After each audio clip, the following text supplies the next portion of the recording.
18 American soldiers dead, 73 wounded, hundreds of Somali casualties. What began as a simple capture mission intended to last under an hour transformed into one of the most intense urban firefights American forces had faced since Vietnam. How does an operation meticulously planned in theory unravel so catastrophically in practice? The Battle of Mogadishu wasn't derailed by mere bad luck or unexpected resistance. A systemic breakdown of mission command, the backbone of U.S. military strategy, cascaded into leadership failures that spiraled into disaster.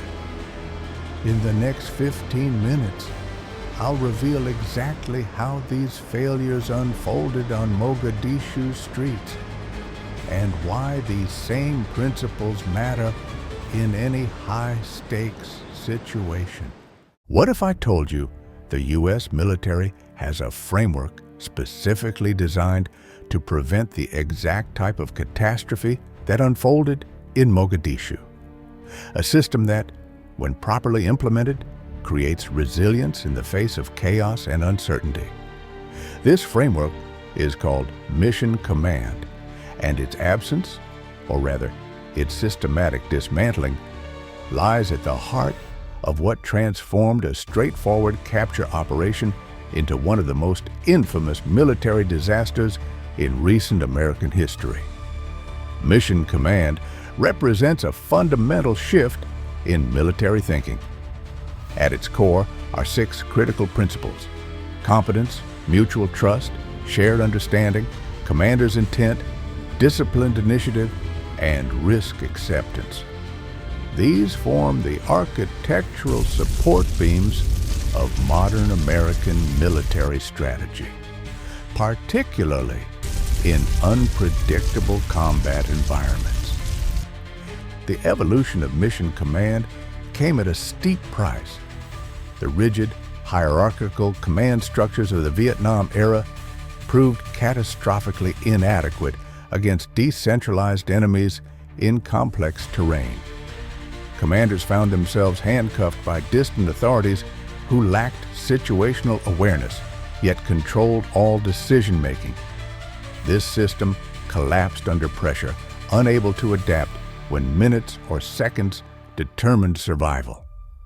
Military strategists developed Mission Command to push decision-making authority down to those at the tactical edge who directly experienced battlefield reality.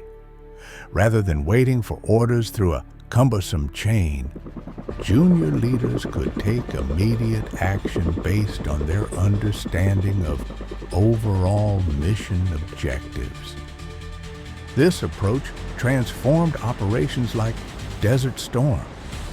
When Iraqi forces attempted surprise defensive positions, field commanders redirected efforts without waiting for headquarters approval. In one instance, a battalion commander, encountering unexpected resistance, pivoted his entire unit's approach, exploiting a weakness without delay. The system created a responsive force that outmaneuvered an enemy still bound by traditional command constraints. Mission Command proves most valuable when communications fail, virtually guaranteed in urban combat. Instead of a single chain breaking at weak links, it creates a network that functions even when parts become isolated. If a unit loses contact with headquarters, they continue according to the commander's intent, making decisions that align with mission objectives despite communication breakdown. Task Force Rangers' operation in Mogadishu, capturing advisors to Warlord Aidid within a densely populated urban area, epitomized when these principles should have been paramount. Urban warfare demands split-second decisions for survival. A wrong turn, delayed response to resistance, or hesitation while awaiting authorization can transform manageable situations into catastrophes. Yet, before the first helicopter lifted off, leadership decisions had undermined this framework. Major General Garrison had requested AC-130 gunships and armor to provide essential fire support and enhance ground troops' capabilities. These requests were denied under existing rules of engagement, demonstrating a lack of understanding and directly affecting U.S. capacity to achieve advantage over the enemy. This denial was like sending a football team into a championship game without their playbook or key players, then expecting perfect execution against a prepared opponent. It revealed a breakdown in several mission command principles. Shared understanding between operational and strategic leadership about requirements had fractured. Mutual trust between command echelons had eroded, and ground forces' ability to exercise disciplined initiative once the situation deteriorated was severely compromised, as they lacked the tools necessary to adapt when circumstances changed. At 4:20 p.m. on October 3, 1993, a single RPG round tore through the Mogadishu sky, striking Black Hawk helicopter Super 61 just 300 yards from its target. In that critical moment, what had been meticulously planned as a quick capture mission transformed into something far more harrowing. A desperate rescue operation in hostile territory. The helicopter crash represented a tactical setback that exposed how fundamentally unprepared Task Force Ranger was for the contingency they now faced. As Super 61 plummeted to the ground, the carefully constructed operation immediately unraveled. Ground forces scrambled to secure the crash site, extract wounded personnel, and maintain security while under intensifying enemy fire. A sergeant desperately called for backup on his radio, receiving only static in return. This dramatic shift demanded rapid adaptation, but the command structure lacked flexibility to effectively respond to such a mission change. The operational environment was far more hostile than intelligence had indicated. American forces had underestimated the Somali militia's numbers, weaponry, and determination. A young ranger, pinned behind crumbling concrete, watched in disbelief as dozens of militia fighters converged on positions intelligence had claimed would see minimal resistance. This intelligence failure created a dangerous reality gap. Commanders made decisions based on an imagined battlefield, not the brutal one their soldiers faced. Communication systems buckled under pressure. The operation relied on a P-3 Orion aircraft to relay information between units, introducing critical delays. In urban combat, where seconds determine survival, these lags prevented units from receiving timely updates about evolving threats. A convoy commander, waiting precious minutes for confirmation to change routes, watched as wounded soldiers bled while information crawled through the system. Navigation became nearly impossible after the crash. The city's layout had been transformed by extensive barricades established by the Somali National Alliance. The P-3 Orion failed to detect these obstacles, leaving ground forces effectively blind. Information passed through multiple layers, each adding seconds of delay, while troops remained exposed to enemy fire. Just 20 minutes after Super 61's crash, a second Black Hawk, Super 64, was struck approximately half a mile away. This created an impossible dilemma. Rescue resources were already stretched thin.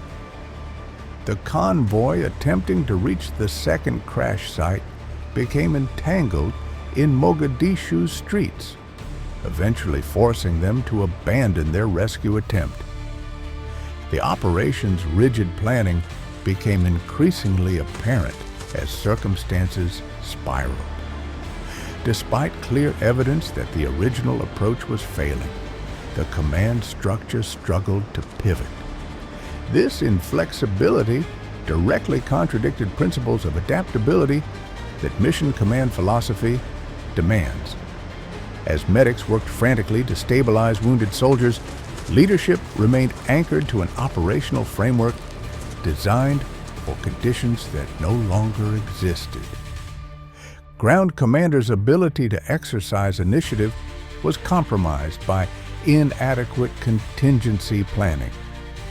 Without clear guidance on responding to multiple downed aircraft, field leaders hesitated at critical junctures, uncertain if independent action would align with higher command's intentions. The absence of previously requested support assets, AC-130 gunships and armor, was catastrophically apparent.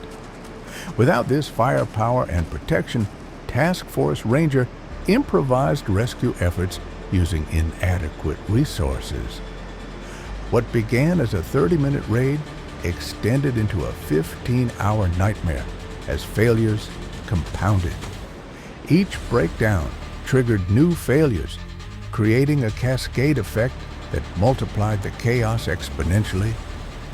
The rigid hierarchical response and inability to adapt turned a difficult situation catastrophic, resulting in 18 American deaths and hundreds of Somali casualties.